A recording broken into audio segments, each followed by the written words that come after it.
बिस्मिल्लाहिर्रहमानिर्रहीम अस्सलामु अलैकुम वरहमतुल्लाहि वबरकातुहू। की हाल चाल है जी? ठीक ठाक हो? उम्मीद है अल्लाह ताला दे हुक्म दे नाल इंशाअल्लाह तुसीं सारे ठीक ठाक होवोगे। अल्लाह ताला सब ते रहमत फरमाए, अल्लाह ताला सब नूं अपने हिफ्ज़ ईमान दे विच रखे। अज दे व्लॉग दे विच मैं तुहाडे नाल 3-4 खबरां शेयर करनियां कि जिहदे विच एक तां साडा IMF दे नाल मुआहदा तय पा गया, दूसरा KPK दे वज़ीर आला सुहेल अफरीदी जी ने वज़ीर आला दा हलफ चुक लिया, तो तीसरा पाकिस्तान की ते अफगानिस्तान की जंग के बारे च, चौथा यह है कि तहरीके लबैक दे कारकुनां दे बारे च उन्हां दी मुकम्मल तफसीलात अज दी इस वीडियो दे विच मैं तुहाडे नाल शेयर करांगा। सब तो पहला तो मुबारक होवे PTI वालियां नूं कि उन्हां दा वज़ीर आला अज KPK दे विच मुंतखब हो गया, उन्हें हलफ चुक लिया।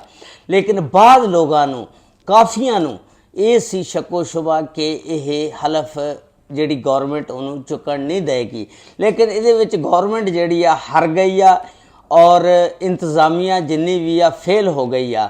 तुसी देखो कि उन्होंने KPK दे जदों असैम्बली दे विच इलैक्शन होने सी, वोटिंग करानी सी, पूरे दे पूरे MPA रहे, एक भी MPA नहीं टुटिया, सारिਆਂ ने वोट दिते। 90 MPA सी जिन्हां ने वोट दिते। उस तो बाद हकूमत ने एक रिट दायर की सी, लुत्फर रहमान ने, फजल रहमान साहब के भरा ने, वो रिट जिहड़ी सी हाई कोर्ट ने वो भी खारिज कर दी। उस तो बाद फिर हाई कोर्ट को दूसरा फैसला इन्हां दे हक च आया कि गवर्नर जिहड़ा इहदा हलफ लवे, और फिर गवर्नर ने हलफ भी लिया। तीसरा लोगों को यह शक सी कि जिहड़ा अली अमीन गंडापुर साहब ने यह अपनी सीट नूं नहीं छड्डणगे, इत्थे चंबड़े रहणगे, लेकिन तुसी देखो वो भी अपनी सीट नूं छोड़ के ते साइड ते हो गए। हुण इत्थे इम्तहान शुरू हुंदा सुहेल अफरीदी साहब दा, वज़ीर आला दा, जिहड़े KP दे वज़ीर आला नवें बने ने। वो हुण हलफ बरदारी तो बाद वज़ीर आला हाउस रवाना कहंदे ने हो गए ने, लेकिन उन्होंने अगर वफाक दे नाल तावन ना कीता और फौज दे नाल तावन ना कीता, जिस तरह वो कह रहे हैं कि फौज नूं चाहिदा अपने वापस चली जावे, सूबे दे विच जिहड़ा भी ऑपरेशन करना वो असी खुद करांगे, फौज जिहड़ी आ वापस चली जाए। लेकिन अगर फौज वापस चले जाती आ, तुसी देखो तालिबान हुकूमत ने सुहेल अफरीदी साहब नूं वज़ीर आला KPK दा मन लिया और उन्होंने सपोर्ट भी कर दिया, उधरों इंडिया भी सपोर्ट कर रहा। लेकिन अगर ये फौज नूं वापस भेज दिंदा, ऑपरेशन करन नहीं दिंदा, तो 6 महीने पहले तो सूबा बड़ा अच्छा चलेगा। उस तो बाद 6 महीने दे विच विच ये जिहड़े तालिबान ने KPK दे विच एडे मजबूत हो जाणगे, अपने दहशतगर्द लिया के बिठा देणगे कि फिर पाकिस्तान वास्ते उन्होंने सामभना बड़ा मुश्किल हो जाएगा। फिर वो इन्हां दे वज़ीरां नूं चुक के लै जाणगे और फिर वज़ीर आला हाउस से कब्जा कर लेंगे, तो फिर पाकिस्तानी फौज नूं बहुत मुश्किल पेश आएगी। तो इस तरह सुहेल अफरीदी साहब नूं बड़ा देख सोच के फैसला करना चाहिए कि फौज ऑपरेशन करे या ना करे या वापस चल जाए, वो ना होवे कि बाद दे विचों फिर पछताना पवे। दूसरी खबर यह है कि तोशाखाना 2 दे केस का अज एक हतमी फैसला जिहड़ा वो हो गया। इहदे विच अंदाज़ा आ कि इन्हां दोनों नूं, इमरान खान नूं और बुशरा बीबी नूं 10-10 साल की कैद यानी सज़ा हो सकती है। लेकिन ये हजे फैसला सुनाया नहीं गया, यह ख्याल किया जाता कि वो फैसला जिहड़ा महफूज कर लिता गया और उस फैसले नूं बाद दे विच सुनाया जाएगा। दसदे ने कि सोशल मीडिया के उत्ते कि इहदे उत्ते इन्हां नूं 10-10 साल कैद हो सकती आ, तो फिर जिहड़ा तोशाखाना 1 आ वो साइड जिहड़ी आ साइड ते हो जाएगी। तीसरी खबर यह आ कि पाकिस्तान दा IMF दे नाल मुआहदा हो गया और $1200 मिलियन की अमदाद पाकिस्तान नूं मिलेगी। ये जिहड़ा मुआहदा एग्जैक्टिव बोर्ड दे कोल जाएगा। अगर एग्जैक्टिव बोर्ड इस मुआहदे नूं तस्लीम कर लैंदा, पास कर दिंदा, फिर पाकिस्तान नूं $1200 मिलियन की अमदाद मिलेगी, ਜਦੋਂ ਇਹ ਮੁਆਹਦਾ ਹੋਇਆ ਨਾਲ ਹੀ ਪਾਕਿस्तान ਦੀ ਸਟਾਕ ਐਕਸਚੇਂਜ ਜਿਹੜੀ ਉਹ ਉੱਠ ਗਈ ਔਰ ਪਾਕਿस्तान ਦੀ ਇਕਾਨਮੀ ਜਿਹੜੀ ਮਜ਼ਬੂਤ ਹੋ ਗਈ। ਉਸ ਤੋਂ ਅਗਲੀ ਖਬਰ ਇਹ ਆ ਕਿ ਪਾਕਿस्तान ਦੀ ਕ੍ਰਿਕਟ ਟੀਮ ਜਦੋਂ ਦੁਬਈ ਗਈ ਸੀ ਉੱਥੇ ਉਹਨਾਂ ਦੇ ਕਪਤਾਨ ਨੇ ਸਾਡੇ ਕਪਤਾਨ ਦੇ ਨਾਲ ਹੱਥ ਮਿਲਾਉਣਾ ਵੀ ਗਵਾਰਾ ਨਹੀਂ ਕੀਤਾ। ਤੇ ਉਸ ਤੋਂ ਇਲਾਵਾ ਉਹਨਾਂ ਨੇ ਉਹ ਜਿਹੜੇ ਮੈਚ ਦੀ ਟਰਾਫੀ ਲਈ ਸੀ, ਜਿੱਤੀ ਸੀ, ਉਹ ਵੀ ਟਰਾਫੀ ਜਿਹੜੀ ਉਹ ਸਾਡੇ ਮੋਹਸਨ ਨਕवी ਸਾਹਿਬ ਕੋਲੋਂ ਵਸੂਲਣੇ ਤੋਂ ਇਨਕਾਰ ਕਰ ਦਿੱਤਾ ਸੀ ਔਰ ਮੋਹਸਨ ਨਕवी ਸਾਹਿਬ ਨੇ ਫਿਰ ਉਹ ਟਰਾਫੀ ਜਿਹੜੀ ਵਾਪਸ ਜਮ੍ਹਾਂ ਕਰਾ ਦਿੱਤੀ ਸੀ ਔਰ ਇੰਡੀਆ ਨੇ ਫਿਰ ਆਪਣੇ ਮੁਲਕ ਦੇ ਵਿੱਚ ਜਾ ਕੇ ਉਹਨਾਂ ਦੀ ਟੀਮ ਨੇ ਜਾਲੀ ਟਰਾਫੀ ਬਣਾ ਕੇ ਤੇ ਲਹਿਰਾਉਂਦੇ ਰਹੇ ਕਿ ਅਸੀਂ ਇਹ ਕੱਪ ਜਿੱਤ ਕੇ ਲੈ ਕੇ ਆਏ ਹਾਂ। ਹਾਲਾਂਕਿ ਅਸਲ ਜਿਹੜਾ ਕੱਪ ਸੀ ਉਹ ਇਹਨਾਂ ਨੇ ਵਸੂਲ ਨਹੀਂ ਕੀਤਾ, ਮੋਹਸਨ ਨਕवी ਸਾਹਿਬ ਨੇ ਉਹ ਜਮ੍ਹਾਂ ਕਰਾ ਦਿੱਤੀ ਸੀ। ਹੁਣ ਮਲਾਇਸ਼ੀਆ ਦੇ ਵਿੱਚ ਪਾਕਿस्तान ਦੀ ਹਾਕੀ ਟੀਮ ਦਾ ਔਰ ਇੰਡੀਆ ਦੀ ਹਾਕੀ ਟੀਮ ਦਾ ਮੈਚ ਉੱਥੇ ਹੋ ਰਿਹਾ। ਦੋਨੋਂ ਜਿਹੜੇ ਸਪੋਰਟਸਮੈਨ ਨੇ ਸਾਈਡਾਂ ਦੇ ਇੱਕ ਦੂਜੇ ਦੇ ਨਾਲ ਹੱਥ ਮਿਲਾ ਰਹੇ ਨੇ, ਗਲੇ ਮਿਲ ਰਹੇ ਨੇ, ਗੱਪਸ਼ਪ ਲਾ ਰਹੇ ਨੇ ਔਰ ਕਿਸੇ ਕਿਸਮ ਦਾ ਉਹਨਾਂ ਦੇ ਦਰਮਿਆਨ ਦੇ ਵਿੱਚ ਕੋਈ ਵੀ ਚੀਜ਼ ਹਾਇਲ ਨਹੀਂ, ਨਫ਼ਰਤ ਅੰਗੇਜ਼ ਕੋਈ ਵੀ ਕਿਸਮ ਦਾ ਮਵਾਦ ਨਹੀਂ ਪਾਇਆ ਜਾਂਦਾ।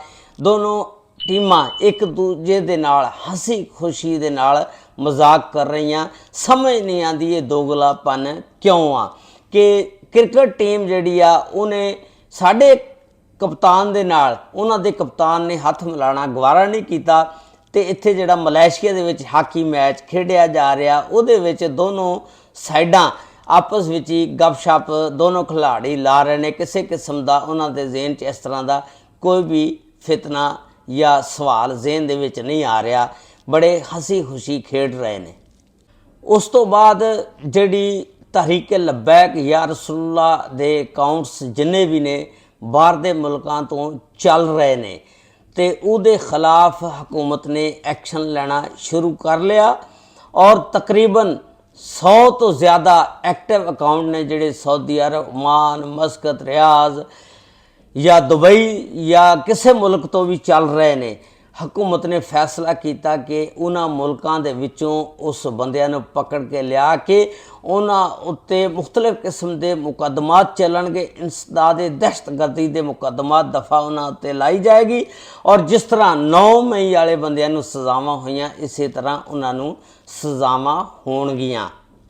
253 ਬੰਦੇ ਜਿਹੜੇ ਨੇ ਤਹਿਰੀਕ ਲਬੈਕ ਦੇ ਗ੍ਰਿਫਤਾਰ ਕਰ ਲਏ ਨੇ ਔਰ ਉਹਨਾਂ ਦੇ ਉੱਤੇ ਮੁਖਤਲਿਫ ਕਿਸਮ ਦੀਆਂ ਜਲਾਓ ਘਰਾਓ, ਮੁਲਕ ਨੂੰ ਨੁਕਸਾਨ ਪਹੁੰਚਾਉਣੇ ਦੀਆਂ ਦਫਾਤ ਲਾ ਕੇ ਇੰਸਦਾਦ ਦਹਿਸ਼ਤਗਰਦੀ ਦੀ ਅਦਾਲਤ ਦੇ ਅੰਦਰ ਉਹਨਾਂ ਦਾ ਫਿਰ ਹੁਣ ਕੇਸ ਚੱਲੇਗਾ। ਵਿਚਾਰੇ ਮਾਸੂਮ ਲੋਕ ਜਿਹੜੇ ਇਸ ਝਾਂਸੇ ਦੇ ਵਿੱਚ ਆ ਗਏ ਔਰ ਫਸ ਗਏ ਔਰ ਆਪਣਾ ਮੁਸਤਕਬਲ ਜਿਹੜਾ ਹੁਣ ਉਹਨਾਂ ਦਾ ਤਾਰੀਖ ਹੋ ਗਿਆ ਰੌਸ਼ਨ ਨਹੀਂ ਹੈਗਾ, ਯਾਨੀ ਆਪਣਾ ਫਿਊਚਰ ਵਿਚਾਰੇ ਤਬਾਹ ਕਰ ਬੈਠੇ। ਉਸ ਤੋਂ ਅਗਲੀ ਖਬਰ ਇਹ ਆ ਕਿ ਅਫਗਾਨਿਸਤਾਨ ਨੇ ਕੁਰਮ ਏਜੰਸੀ ਦੇ ਉੱਤੇ ਸਾਡੇ ਹਮਲਾ ਕੀਤਾ। ਉਹਨਾਂ ਨੇ ਕੋਈ 30-35 ਆਪਣੇ ਦਹਿਸ਼ਤਗਰਦ ਉੱਥੋਂ ਟਪਾਣੇ ਸੀ, ਇਸ ਵਾਸਤੇ ਉਹਨਾਂ ਨੇ ਹਮਲਾ ਕੀਤਾ। ਉਸ ਹਮਲੇ ਦੇ ਫਿਰ ਰੱਦੇ ਅਮਲ ਦੇ ਵਿੱਚ ਪਾਕਿस्तान ਨੇ ਫਿਰ ਜਿਹੜਾ ਅਫਗਾਨਿਸਤਾਨ ਨੂੰ ਠੋਕਿਆ, ਉਹਨਾਂ ਦੀਆਂ 8 ਚੌਕੀਆਂ ਤੇ ਕਬਜ਼ਾ ਕਰ ਲਿਆ ਔਰ 6 ਟੈਂਕ ਉਹਨਾਂ ਦੇ ਤਬਾਹ ਕਰ ਦਿੱਤੇ ਔਰ ਉਹ ਤਸਵੀਰਾਂ ਵੀ ਉਹਨਾਂ ਨੇ ਛਾਇਆ ਕਰ ਦਿੱਤੀਆਂ ਪਾਕਿस्तानी ਫੌਜ ਨੇ। ਫਿਰ ਮਜ਼ੇ ਵਾਲੀ ਗੱਲ ਇਹ ਆ ਕਿ ਪਾਕਿस्तानी ਫੌਜ 3 ਕਿਲੋਮੀਟਰ ਉਹਨਾਂ ਦੇ ਅੰਦਰ ਚਲੇ ਗਈ ਔਰ ਫਿਰ ਉਹਨਾਂ ਦੀਆਂ ਚੌਕੀਆਂ ਤੇ ਜਾ ਕੇ ਜਿਹੜੇ ਜ਼ਖਮੀ ਸੀ, ਤੁਸੀਂ ਦੇਖੋ ਪਾਕਿस्तान ਦੀ ਫੌਜ ਨੇ ਉਹਨਾਂ ਦੀ ਮਰਹਮ ਪੱਟੀ ਕੀਤੀ ਤੇ ਜਿਹੜੇ ਬਾਕੀ ਤਾਲਿਬਾਨੀ ਸੀ ਫੌਜੀ ਉਹ ਨੱਸ ਗਏ, ਦੌੜ ਗਏ ਆਪਣੀਆਂ ਚੌਕੀਆਂ ਛੱਡ ਕੇ। ਜਿਹੜੇ ਜ਼ਖਮੀ ਸੀ ਬਹਰਹਾਲ ਇਨਸਾਨੀ ਹਮਦਰਦੀ ਦੇ ਤਹਿਤ ਪਾਕਿस्तान ਨੇ ਉਹਨਾਂ ਦੀ ਮਰਹਮ ਪੱਟੀ ਵਗੈਰਾ ਵੀ ਦੱਸਦੇ ਨੇ ਕਿ ਫੌਜੀਆਂ ਨੇ ਕੀਤੀ। ਇਹਦੇ ਵਿੱਚ 12 ਬੰਦੇ ਉਹਨਾਂ ਦੇ ਦੱਸਦੇ ਨੇ ਕਿ ਮਾਰੇ ਗਏ, 100 ਤੋਂ ਜ਼ਿਆਦਾ ਜ਼ਖਮੀ ਹੋ ਗਏ। ਇੱਕ ਉਹਨਾਂ ਨੇ ਬੜਾ ਪ੍ਰਾਪੋਗੰਡਾ ਕੀਤਾ ਕਿ ਜਿਹੜਾ ਬਾਬੇ ਦੋਸਤੀ ਦਾ ਗੇਟ ਆ ਜਿਹੜਾ ਉਹਨਾਂ ਦੀ ਸਾਈਡ ਵਾਲੀ ਸਾਈਡ ਤੇ ਆ, ਅਫਗਾਨਿਸਤਾਨ ਵਾਲੀ ਸਾਈਡ ਤੇ, ਉਹਨਾਂ ਨੇ ਉਹ ਮਾਰ ਕੇ ਕੋਈ ਗੋਲੀਆਂ ਜਾਂ ਜੋ ਵੀ ਉਹ ਤੋੜ ਦਿੱਤਾ ਔਰ ਫਿਰ ਪ੍ਰਾਪੋਗੰਡਾ ਬਣਾਇਆ ਗਿਆ ਕਿ ਅਸੀਂ ਪਾਕਿस्तान ਦਾ ਗੇਟ ਜਿਹੜਾ ਬਾਬੇ ਦੋਸਤੀ ਵਾਲਾ ਤੋੜ ਦਿੱਤਾ। ਹਾਲਾਂਕਿ ਜਿਹੜਾ ਸਾਡੇ ਵਾਲੀ ਸਾਈਡ ਤੇ ਗੇਟ ਆ ਦੱਸਦੇ ਨੇ ਕਿ ਉਹ ਬਿਲਕੁਲ ਸਹੀ ਸਲਾਮਤ ਆ, ਉਹਨੂੰ ਕੁਝ ਵੀ ਨਹੀਂ ਹੋਇਆ।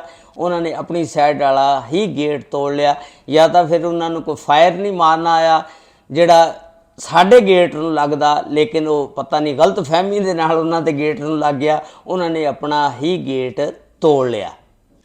ਫਿਰ ਉਹਨਾਂ ਨੇ ਸੋਸ਼ਲ ਮੀਡੀਆ ਤੇ ਇੱਕ ਖਬਰ ਚਲਾਈ ਫੈਲਾਤੀ ਕਿ ਅਸੀਂ D55 ਜਿਹੜਾ ਟੈਂਕ ਆ ਅਸੀਂ ਪਾਕਿਸਤਾਨ ਕੋਲੋਂ ਖੋਹ ਲਿਆ ਔਰ ਖੋ ਕੇ ਆ ਦੇਖੋ ਲੈ ਆਂਦਾ।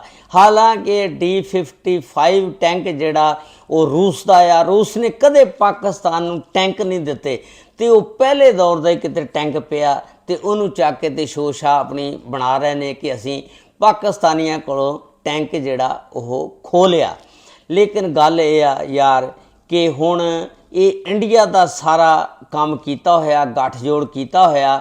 ਦੱਸਦੇ ਨੇ ਕਿ ਜਦੋਂ ਸਰਹੱਦ ਉੱਤੇ ਹਮਲਾ ਕੀਤਾ ਉਦੋਂ ਕੱਲੀ ਤਾਲਿਬਾਨ ਦੀ ਫੌਜ ਨਹੀਂ ਸੀ, ਬਲਕਿ ਨਾਲ ਇੰਡੀਆ ਦੀ ਵੀ ਫੌਜ ਸੀ, ਇੰਡੀਆ ਦੇ ਸਿਪਾਹੀ ਵੀ ਨਾਲ ਜੰਗ ਲੜ ਰਹੇ ਨੇ। ਹੁਣ ਇਹਨਾਂ ਨੇ ਆਪਸ ਵਿੱਚ ਹੀ ਰਲ ਕੇ ਪਲਾਨਿੰਗ ਬਣਾਈ ਆ ਕਿ ਇੱਧਰੋਂ ਇੰਡੀਆ ਤੇ ਇੱਧਰੋਂ ਅਫਗਾਨਿਸਤਾਨ, ਇਹ ਇਸ ਤਰ੍ਹਾਂ ਪਾਕਿਸਤਾਨ ਨੂੰ ਘੇਰੇ 'ਚ ਲਵੋ। ਲੇਕਿਨ ਇਹ ਸਾਡੇ ਲੋਕਾਂ ਨੂੰ ਸਮਝ ਜਾਣਾ ਚਾਹੀਦਾ ਕਿ ਯਾਰ ਅਸੀਂ ਅੰਦਰੂਨੀ ਤੌਰ ਤੇ ਆਪਣੇ ਮੁਲਕ ਨੂੰ ਕਮਜ਼ੋਰ ਕਰ ਰਹੇ ਹਾਂ ਔਰ ਉਹਨਾਂ ਨੂੰ ਮੌਕੇ ਦੇ ਰਹੇ ਹਾਂ, ਤੇ ਉਹ ਤਾਲਿਬਾਨ ਜਿਹੜੇ ਉਹ ਇੰਡੀਆ ਦੇ ਹਾਮੀ ਨੇ, ਇੰਡੀਆ ਉਹਨਾਂ ਦੀ ਹਮਾਇਤ ਕਰ ਰਿਹਾ ਔਰ ਉੱਥੇ ਆ ਕੇ ਉਹਨਾਂ ਨੂੰ ਟ੍ਰੇਨਿੰਗ ਦੇ ਰਿਹਾ। ਤੇ ਇਹਨਾਂ ਦੀ ਕੋਸ਼ਿਸ਼ ਆ ਕਿ ਆਉਣ ਵਾਲੇ ਵਕਤ ਦੇ ਵਿੱਚ ਪਾਕਿਸਤਾਨ ਤੇ ਦੋਨਾਂ ਸਾਈਡਾਂ ਤੋਂ ਹਮਲਾ ਕੀਤਾ ਜਾਵੇ ਔਰ ਪਾਕਿਸਤਾਨ ਨੂੰ ਤਬਾਹੋ ਬਰਬਾਦ ਕੀਤਾ ਜਾਵੇ। ਉਮੀਦ ਹੈ ਇਨਸ਼ਾਅੱਲਾ ਅਸੀਂ ਇਹਨਾਂ ਦੇ ਧੱਕੇ ਨਹੀਂ ਚੜ੍ਹਦੇ, ਅੱਲਾ ਦੇ ਹੁਕਮ ਦੇ ਨਾਲ ਇਨਸ਼ਾਅੱਲਾ ਪਾਕਿਸਤਾਨ ਦੋਨਾਂ ਮੁਲਕਾਂ ਨੂੰ ਅਗਰ ਇਹਨਾਂ ਨੇ ਆਪਣੀ ਗੰਦੀ ਨਜ਼ਰ ਇੱਧਰ ਰੱਖੀ ਤੇ ਇਨਸ਼ਾਅੱਲਾ ਅਸੀਂ ਉਹਨਾਂ ਦੀਆਂ ਅੱਖਾਂ ਕੱਢ ਦਿਆਂਗੇ। ਅੱਲਾਹ ਤਾਲਾ ਮੁਲਕ ਪਾਕਿਸਤਾਨ ਦੀ ਹਿਫਾਜ਼ਤ ਫਰਮਾਏ। ਇਸੇ ਵਾਸਤੇ ਕਹਿੰਦੇ ਆ ਕਿ ਜਿਹੜੇ ਅੰਦਰੂਨੀ ਲੋਕ ਨੇ ਉਹਨਾਂ ਨੂੰ ਇੰਤਸ਼ਾਰ ਨਹੀਂ ਫੈਲਾਉਣਾ ਚਾਹੀਦਾ। ਕੱਲ੍ਹ ਨੂੰ ਜਿਸ ਵੇਲੇ ਉਹਨਾਂ ਨੇ ਹਮਲੇ ਕੀਤੇ ਉਹਨਾਂ ਨੇ ਸਿੱਧਾ ਹੀ ਇਹ ਨਹੀਂ ਵੇਖਣਾ ਕਿ ਇਹ ਬੰਦਾ ਸਾਡੀ ਹਮਾਇਤ ਦੇ ਵਿੱਚ ਸੀ, ਅਸੀਂ ਇਹਨੂੰ ਛੱਡ ਦਈਏ। ਜਦੋਂ ਮੁਲਕ ਪਾਕਿਸਤਾਨ ਤੇ ਹਮਲਾ ਹੋਇਆ ਤਾਂ ਸਮਝੋ ਸਾਰੀ ਕੌਮ ਤੇ ਹਮਲਾ। ਇਸ ਵਾਸਤੇ ਸਾਰੇ ਅੰਦਰੂਨੀ ਲੋਕ ਜਿੰਨੇ ਵੀ ਪਾਕਿਸਤਾਨ ਦੇ ਅੰਦਰ ਰਹਿੰਦੇ ਨੇ ਸਮਝ ਜਾਓ ਦੁਸ਼ਮਣ ਦੇ ਨਾਲ ਕਿੱਦਾਂ ਜੰਗ ਲੜਨੀ ਆ। ਅੱਲਾਹ ਤਾਲਾ ਸਭ ਨੂੰ ਹਦਾਇਤ ਅਤਾ ਫਰਮਾਏ। ਅਸਲਾਮੁ ਅਲੈਕੁਮ व रहमतुल्लाहि व बरकातुहू।